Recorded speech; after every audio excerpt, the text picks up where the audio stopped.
রাত তখন কত হবে? খুব সম্ভবত মাঝরাত পেরিয়ে গেছে। দিল্লির আকাশ আজ আর আগের মতো শান্ত নেই। বাতাসে ভাসছে টিয়ার গ্যাসের ঝাঝালো গন্ধ, আর চারপাশের নিস্তব্ধতা চিরে মাঝে মাঝে ভেসে আসছে সাউন্ড গ্রেনেড বা পুলিশের বুটের ভারী শব্দ। ল্যাম্পপোস্টের ম্রিয়মান হলুদ আলোর নিচে দাঁড়িয়ে থাকা শহরটাকে মনে হচ্ছে যেন এক যুদ্ধবিধ্বস্ত প্রান্তর। কিন্তু এই রাতের অন্ধকারের চেয়েও শক্তিশালী একটি জিনিস আজ সোশ্যাল মিডিয়ার কল্যাণে ছড়িয়ে পড়েছে পুরো বিশ্বের কোটি কোটি স্মার্টফোনের স্ক্রিনে। একটিমাত্র ফুটেজ, মাত্র কয়েক সেকেন্ডের একটি ভিডিও ক্লিপ। কূটনীতি আর রাষ্ট্রবিজ্ঞানের ভাষায় বলা হয়, কখনো কখনো একটিমাত্র ছবি বা একটিমাত্র ছোট ভিডিও ফুটেজ আস্ত একটি আন্দোলনের গতিপথ চিরতরে বদলে দেয়। ফুটেজটি যখন ভাইরাল হলো, তখন যেন পুরো ভারতের রাজপথে প্রবহমান ক্ষোভের প্রচণ্ডতা নতুন এক মাত্রায় গিয়ে ঠেকল। ভিডিওতে কি দেখা যাচ্ছে? দিল্লির কোনো এক ব্যস্ত রাজপথ, ব্যাকগ্রাউন্ডে চলছে আগুন, উড়ছে ধোঁয়া। রাস্তার ঠিক মাঝখানে বিশাল একটি বিলবোর্ড বা ব্যানারে হাসি মুখে দাঁড়িয়ে আছেন ভারতের বর্তমান প্রধানমন্ত্রী, স্বঘোষিত বিশ্বগুরু নরেন্দ্র মোদী। গত এক দশক ধরে এই ছবিটিকে ভারতের প্রতিটি কোণায় দেবতার মতো পুজো করা হয়েছে, কিন্তু আজ দৃশ্যপট ভিন্ন। ভিডিওতে দেখা গেল ছাত্র জনতার মাঝখান থেকে একজন সাধারণ তরুণ, যার চোখে মুখে রাজ্যের ক্ষোভ আর বঞ্চনার ছাপ। সে তার পায়ের জুতো খুলে সজোরে আঘাত করতে শুরু করলো ওই বিশাল ব্যানারটিতে। জুতোর পর জুতো, এক একটি আঘাতই ব্যানারে থাকা মোদীর সেই অহংকারী চেহারাটি ফুঁড়ে যাচ্ছে, ছিঁড়ে যাচ্ছে। নিমেষেই মোদীর সেই মেকি জাদুকরী চেহারাটি আক্ষরিক অর্থেই ফুটো হয়ে গেল। এই ছবি কেবল একটি পলিথিন বা ভিনাইল ব্যানারের ফুটো নয়, আন্তর্জাতিক রাজনৈতিক বিশ্লেষকদের চোখে এটি ছিল একটি বিশাল রূপক। এটি আসলে মোদীর গদি ফুটো হয়ে যাওয়ার, তার লৌহ কঠিন সাম্রাজ্যের ভিত নড়ে যাওয়ার এক অমোঘ আলামত।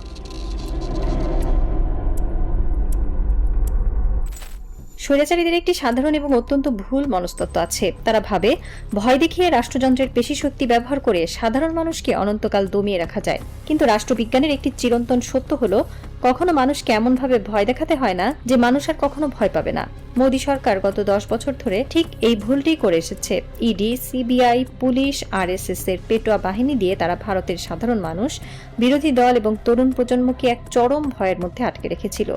কিন্তু যখন বেকারত্বের জ্বালা, অর্থনৈতিক বঞ্চনা আর অধিকার আদায়ের লড়াইয়ে তরুণদের পিঠ দেয়ালে ঠেকে গেল, তখন তাদের ভেতর থেকে সেই ভয়ের জিনিসটি চিরতরে মুছে গেল। যে তরুণ আজ রাস্তায় দাঁড়িয়ে প্রধানমন্ত্রীর মুখে জুতো পেটা করছে, তার ভেতরে কি আর কোনো ভয় অবশিষ্ট আছে? নেই। রাষ্ট্র তাকে আর কি দিয়ে ভয় দেখাবে? জেল, ফাঁসি, পুলিশ রিমান্ড? যখন মানুষের আর বাঁচার কোনো আশা থাকে না, তখন সে মৃত্যুকেও আর ভয় পায় না।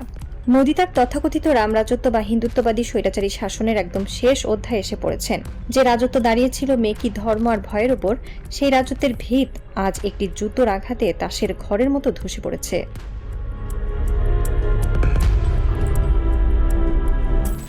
দিল্লির রাজপথের এই দৃশ্যটি দেখে আপনার কি কোনো চেনা শহরের কথা মনে পড়ছে?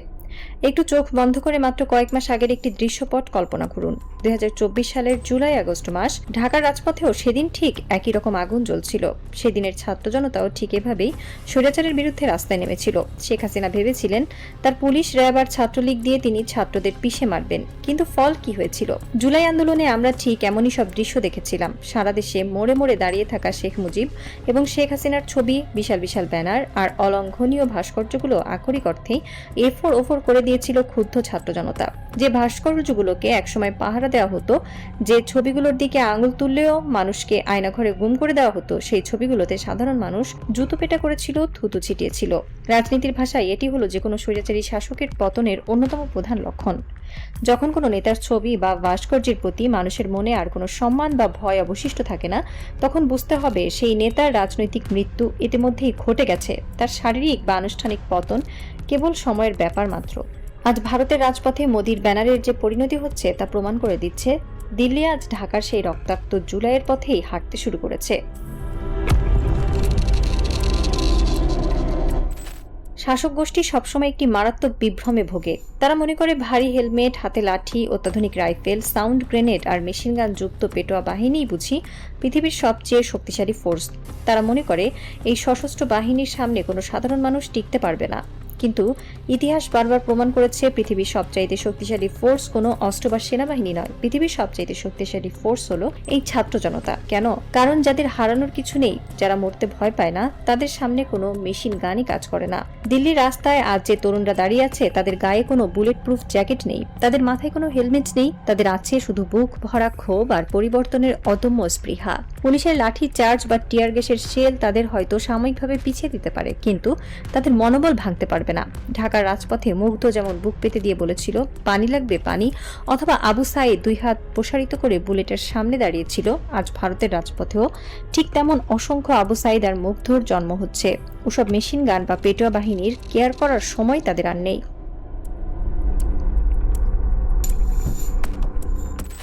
স্বৈরাচারের পতন ত্বরান্বিত হয় তখন যখন তারা লাশের ভয় দেখিয়ে মানুষকে দমাতে চায়। শেখ হাসিনার পুলিশ যখন গুলি চালিয়ে প্রথম লাশটি ফেলেছিল, তারা ভেবেছিল আন্দোলন শেষ, কিন্তু তাদের ওয়্যারলেস রেকর্ডেই পরে শোনা গেছে পুলিশের এক কর্মকর্তা আতঙ্কিত হয়ে বলছেন, স্যার, একটা গেলে আরেকটা আসে, যায় না, কঠিন সমস্যা স্যার। আজ ভারতের মাটিতেও ঠিক একই মন্ত্র উচ্চারিত হচ্ছে, একটা মরলে 10টা আসে। যে জেনজি প্রজন্মকে সবাই টিকটক আর ফেসবুকের ভার্চুয়াল দুনিয়ায় আবদ্ধ মনে করত, আজ তারা প্রমাণ করে দিয়েছে তারা ভার্চুয়াল জগতের চেয়ে রিয়েল জগতেও অনেক বেশি ভয়ঙ্কর। তারা আরশোলা বা ককরোচের মতো, পারমাণবিক বোমা মারলেও যেমন আরশোলা মরে না, তেমনি পুলিশের শত বুলেটেও এই প্রজন্মের বিদ্রোহের আগুন নেভে না। দিল্লির সাউথ ব্লকের কর্তারা আজ হয়তো বুঝতে পারছেন তারা এমন এক ঘুমন্ত আগ্নেয়গিরিকে খুঁচিয়ে জাগিয়ে তুলেছেন, যার লাভা কেবল তাদের সিংহাসনই নয়, তাদের পুরো রাজনৈতিক ক্যারিয়ারকেই ভস্মীভূত করে দেবে।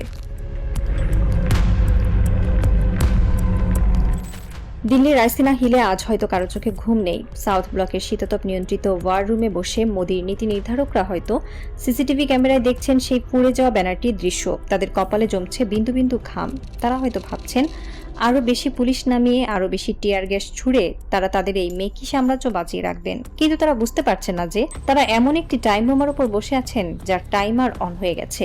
একটি রাজনৈতিক এবং মনস্তাত্ত্বিক থ্রিলার আজ তার সবচেয়ে চরম এবং শ্বাসরুদ্ধকর ক্লাইম্যাক্সে এসে দাঁড়িয়েছে।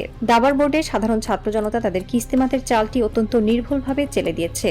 আগামী কয়েকটা দিন ভারতের ইতিহাসের জন্য অত্যন্ত নির্ণায়ক হতে যাচ্ছে। মোদী সরকার কি পারবে এই আসন্ন গণ অভ্যুত্থানের সাইক্লোন থেকে নিজের মসনদ বাঁচাতে, নাকি শেখ হাসিনার মতোই তাকেও কোনো এক মেঘলা দুপুরে ক্ষমতার দম্ভের রাজপ্রাসাদ ছেড়ে চিরতরে পালাতে হবে? অপেক্ষা কেবল সেই চূড়ান্ত বিস্ফোরণের, কারণ এই নতুন বিশ্বে স্বৈরাচারীরা হয়তো আমৃত্যু ক্ষমতায় থাকার স্বপ্ন দেখে, কিন্তু ইতিহাস তাদের সেই স্বপ্নকে রাজপথের ধুলোয় মিশিয়ে দিতে এক মুহূর্ত দ্বিধা করে না। মেঘ ঘনীভূত হচ্ছে, আর রাইসিনা হিল নিঃশব্দে অপেক্ষা করছে এক প্রলয়ঙ্কারী সাইক্লোনের, যে সাইক্লোন ধুয়ে মুছে সাফ করে দেবে রিগড সিস্টেমের সমস্ত অহংকার। রাজপথের ওই ছিন্ন ভিন্ন ব্যানারটি আজ এক নতুন ভোরের ডাক দিচ্ছে, আর সেই ভোরের একটাই স্লোগান, স্বৈরাচার নিপাত যাক, গণতন্ত্র মুক্তি পাক।